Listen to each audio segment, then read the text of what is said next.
The outdoor track and field season has been over for some time now, and during an Olympic year, of course the games themselves were the highlight, but if you happen to be a sprinter and also are American, I've gone on record to say that the Olympic trials are by far the most important meet of the year, because the only way to make it to the games is to first qualify out, and America has so many fast men that we always end up leaving Olympic caliber runners home. And as far as this year is concerned, I do have to say I told you so, because we basically sent the Avengers in the short sprints, just like I thought we would.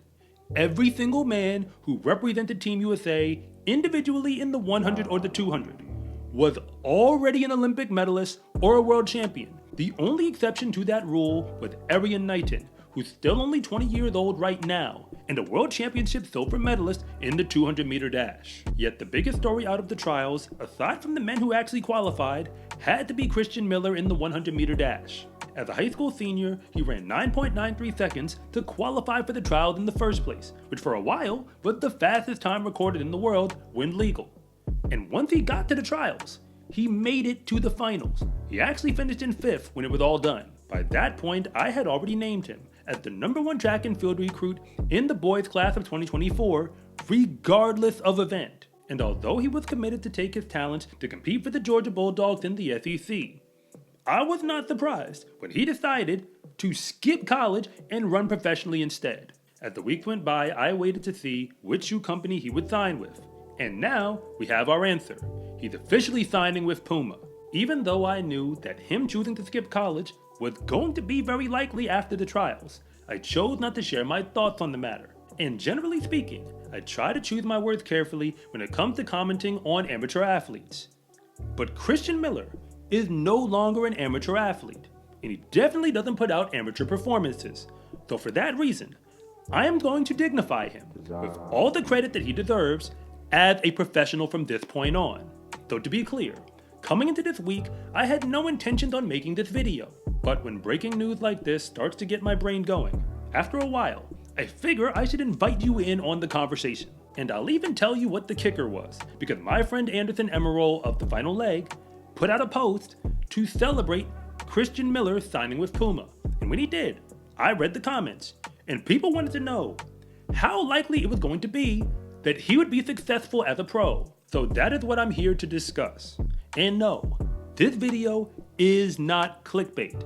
I actually care about the sport as well as the athletes in it. It's why I rank the best track and field recruits across the entire nation in every event. And for a while now, Christian Miller has been the best athlete on that board. But he's no longer on a recruiting board. He ain't even in the NCAA. And I don't know how to say this part without it coming out harsh, so I'ma just come out and say it. In the words of my college coach, you might have been a big fish in a small pond. You might even have been a big fish in a large pond. But now, Christian Miller is heading out into the ocean, where they have sharks out there. And many of those sharks run for Team USA. So let's have a very real conversation, a brutally honest one, about America's newest professional sprinter, Christian Miller. Specifically, how likely it is that he is going to be successful as a pro. Because that is the level he's competing at. Because in the eyes of a casual track fan, notice I said that part. If you're not in first place, then you might as well be in last. Specifically, in the one race that actually matters, at the Olympic Games. But if you're new here, I want to say thank you for even making it this far into the video. And I'm Coach Rob, the founder of SCARecruiting.com, where I rank the best track and field recruits across the entire nation. And if anything that I say actually connects with you, it is always greatly appreciated if you would please like and subscribe. But if I don't, just let me know in the comment section, because I try to read them all. The only way that I know how to break this down is to first answer the question, what does it actually mean to be successful as a pro sprinter? And when you consider that most people think of track and field as an Olympic sport, I'm just going to go out on a limb here and assume that you got to make the Olympic team first before we can call you a success. So going forward, the only criteria that I'm going to look at to compare any athlete to Christian Miller and his future is going to be a short sprinter in the 100-meter and 200-meter dashes who competes for Team USA. specifically making it all the way to the Olympic Games. Going back to the year 2008, the beginning of the Usain Bolt era, I looked into every single American man who qualified out of the trials to make it to the games. And when I did, they all fit into several different categories. We know which category Christian Miller is in, but the only problem is, he's gonna have to beat the men who are in each of these categories when he gets to the trials in 2028 and beyond. I'll be honest, I have no idea how this is going to turn out, but I figure we should at first get a good idea of what he's up against. And the first group of Olympians that I have to point out are the ones who went to run in college and immediately won NCAA championships once they got there as freshmen. You go all the way back to 2001. That is what Justin Gatlin was doing at the University of Tennessee. But he is not the only one. You've also got Wallace Spearman, who did it at Arkansas, as well as Walter Dix, who did it at Florida State. And on top of that, Trayvon Bromell was the most recent athlete to pull it off. He did it in 2014, running for Baylor. The only man on that list to finish an entire college career was Walter Dix.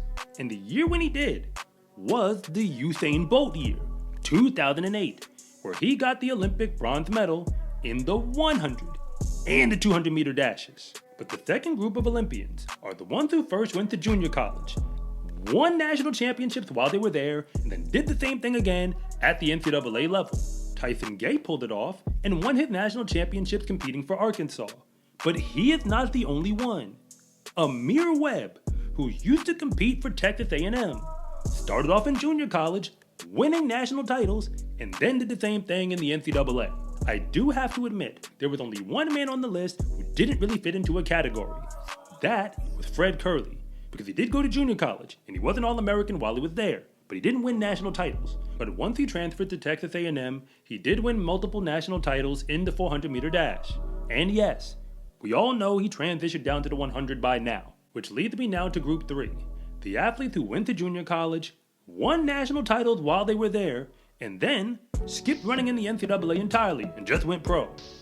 Ryan Bailey is one of them. He made the Olympic team in 2012, and unfortunately, I only remember his name because the medal that he came home with was from a relay. But that medal isn't on the books anymore. I'm not going to say any more than that. But Kung Fu Kenny Bednarik is the other man to do the exact same thing. He ran 1 year in junior college, dominated while he was there, won national titles, and then decided to go pro, and never looked back after it. And after that group, you still have the athletes who won multiple times in the NCAA, they just didn't do it when they were freshmen. Sean Crawford, Maurice Mitchell, and Ronnie Baker fit that description. And even after them, you have the men who were NCAA All Americans, but never actually won a gold medal in those championship meets. Doc Patton is one of them, competing for TCU, and the other is Isaiah Young, who used to run for Ole Miss. Yet there is a group that almost everybody tends to overlook. The sprinters who went to college, but barely ran while they were there. For whatever the reason, they didn't run an entire freshman season. And after that, the next time we saw them on the track was representing as a pro. Marvin Bracey and LaShawn Merritt are the only two in this category, but they should not be confused with the last group I'm about to describe. And in case you didn't already figure it out, I'm talking about the athletes who purposely skipped running in college, entirely, including the junior college level, and turned pro out of high school. Noah Lyles and Arian Knighton are the only two men in that group, and they're also two of the most recent athletes to get added to this list. I don't need to fill you in on what Noah Lyles is doing right now, but what I do need to point out is that the fact that he is a gold medalist, now from the games, is very important because he's 27 years old. He turned pro when he left high school. He only had one bronze medal at the games to show for it until he turned 27. And Arian Knighton, of course, is still very young, but he's been to the games twice and does not have a medal to show for it. Remember, if you're not in first place in the eyes of a casual track fan, well, what did they notice? If you were keeping score at home, I gave you 18 names altogether between every single list. But only 7 of those men have an individual Olympic medal to their name at this moment. So by those numbers alone, it's a little less than a 50-50 shot that things are going to work out for any American man when they get over to the games. And remember, that is my test of things working out for a professional sprinter. But Christian Miller, of course, will be joining the last group that I described. Ironically, a group that already has 2 men in the game that are just like him. And what that means is he's going to have to beat out those same men to get on Team USA. Definitely for the next Olympics at the very least. Remember, as far as the 100 and the 200 are concerned, America basically sent the Avengers to the most recent Olympics. And every single man who qualified in those events is under the age of 30 at the moment. It is likely they will still be standing in Christian Miller's way when we get to the next games. And that is not to mention all of the other fast Americans who are going to fit into every single category that I just described, because Olympians don't just come from the group that skips college entirely. I don't know what the future of Christian Miller's career will look like, but what I do know is exactly what Justin Gatlin said about his prospects of going pro. His reason why he thought that Christian should skip the college level entirely was because he could get to the pro level, the same place that the top college athletes want to get to, and do it without having to run the risk of losing to the fastest men at the college level beforehand. In case you weren't paying attention, not one American sprinter in Division I finished inside the top 6 finishers at the NCAA championship meet in either the 100 or the 200 meter dashes. Those are the same men that Christian Miller gets to avoid by not running at that level. And almost all of them were competing at the games in 2024 for their home countries, one of which made it to the 200 meter final, so I personally do see the benefits of avoiding racing against them in college. But you can't avoid them forever, because like I said, those same athletes will eventually show up at the games, and of course they'll also be at the World Championships. Christian Miller was the #1 track and field recruit in the nation, but that was then, and this is now. He is officially a professional sprinter. He is still only a teenager and one of the world's fastest men, but he also so happens to run for the world's fastest nation. He has all of the talent to be a success while competing at the pro level.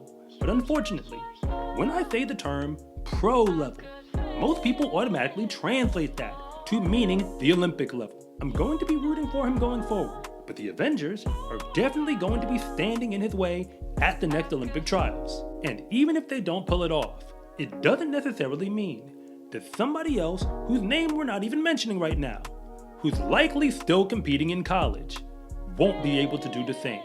In the sport of track and field, race day is honestly the easy part, because all of the real work gets put in when nobody is watching. When you wear every day is training day gear, you can let the whole world know that your success in competition is not an accident. Order yours at scarecruiting.com/shop, or use the link in the description below, and it always comes with free shipping. It's a huge support to me and this channel, so I can continue to make you more content like this. And remember, it is always greatly appreciated if you would please like and subscribe.